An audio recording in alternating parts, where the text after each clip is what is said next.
Pretty easily understood, local is different, right? Like this person, I don't know. No, it's not me. I did have a sweet mullet though at one time, but I've never rocked the clarinet. So a lot of people get really confused because local is just so darn granular. And really the ebbs and flows of what's taken place in local in the last 5 years has just skyrocketed. In the last slide here you'll find out it is so closely tied into mobile. It really has a large share of the attention at all the major players now. Local is the front that they want to win on because of how it's tied into that. So some great and easy places to start after everything you learned tonight. You want to get some primers and get some intro stuff. David Mem does a fabulous job with his local search ranking factors every year. I think last year was its 4th or 5th year that it's come out. If you just go to davidmem.com, you can easily find it. Shouts out James as a 2-year, 3-year contributor. 2-year?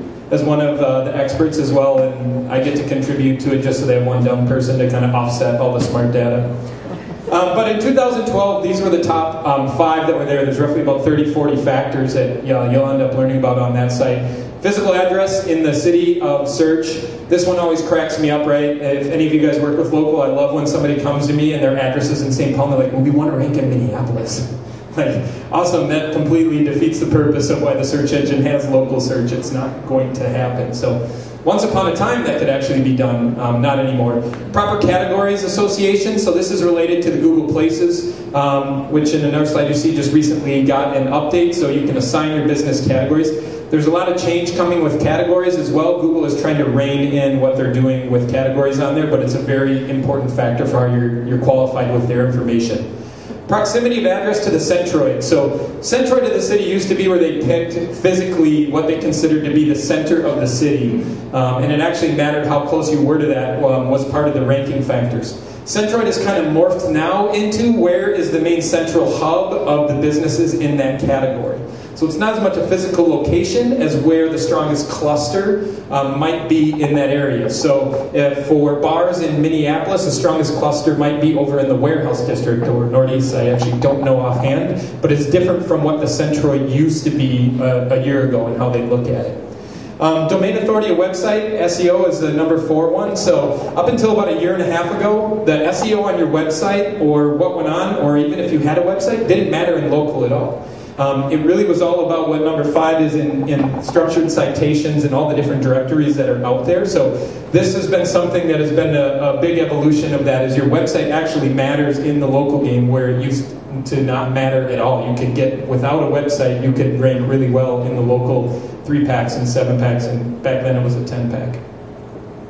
And recently at Local U Advanced out in Baltimore, this is just a really nice high-level view, and this was David Mim's kind of take, who's obviously one of the foremost experts in the industry, but his unscientific take kind of provided this. Obviously the major 3 things, links, reviews, and citations, and you're going to hear about all those things tonight. Website and the miscellaneous is a lot of different things. Social starting to have an impact, check-ins on other apps, frequency of engagement with businesses, things like that kind of all fall under that miscellaneous category that's kind of growing a little bit. So this is an infographic that Get Listed puts out the local search, kind of the ecosystem that's out there. So you can really see, this is what to understand. This is actually an easy, this is a cluster F, right?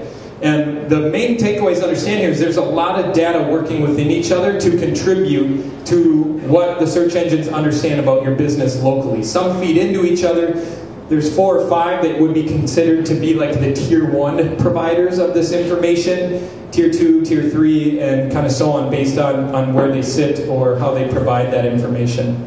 The thing to understand within all these things is Google is a giant vacuum, right? Any information they can find about that business on the web, they're going to bring it into there. So you're going to hear things talked about with NAP, Scott Dodge specifically. So this is the name, address, phone number of a business.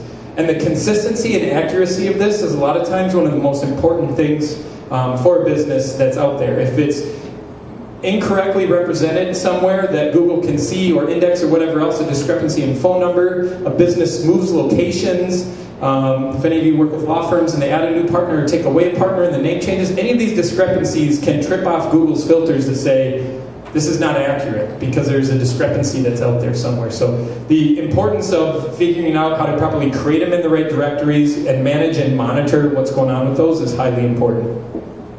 The new dashboard that we just talked about in April, two good links to check out. One, Mike Blumenthal, his blog is blumenthals.com/blog. But that link will take you directly to the visual new guide on places, so he gets early access, so he got it a few days ahead of time. Took screenshots of every single step with the new Places for Business dashboard that's out there. And then the second one, Joel Headley, who's actually a manager in Google Maps and local, on one of the forums kind of gave some more information on what's coming, where they're headed, and what they're looking to do. So, and those are two great people on Google Plus to follow too. They put out a ton of content on local. Joel, not as much, but when he does, it's obviously stuff really worth listening to because he kind of heads up the customer support team for Maps and local. And then lastly, mobile is local, just as I hinted at before. So the recent local search study that came out, and if you go to that, all you have to do is give up your email address and you can download the full study that's there from them. But some of the highlights, the 86 million searching from their phone. Search via apps is obviously rising very highly. People searching on Yelp, utilizing Foursquare, a number of different things that's on there. It's actually the first thing that a lot of people looking at are finally eroding at some of Google's search hold is local and what's done through apps. Google reported, it was cool, it was actually at our Minnesota Search event for local university last fall, that 50% of their mobile searches have local intent. That was up from the time before they had reported 40%. So that's really continued to be on the rise as well. And when you think about it, mobile is so ingrained as part of the whole experience, right? You're going to use it to find where you might be going, then make a decision when you're there. Think of things like showrooming or figuring out if you're going to get the right price match on something or seeing what other people have to say or good items on a menu. Then you're also using your phone to review it. Maybe right when you're there, the waiter or waitress just pissed you off and now you're writing a bad review on Yelp or Google while you're there. Or you love something and you're providing that. You're taking photos and putting food porn out on Twitter or Facebook or whatever else. So it's such an ingrained device to be tied right into the entire business cycle that's there for local businesses. It's really important to think about how well they're tied in with mobile and what you're providing or what your content is and how it interacts with that consumer.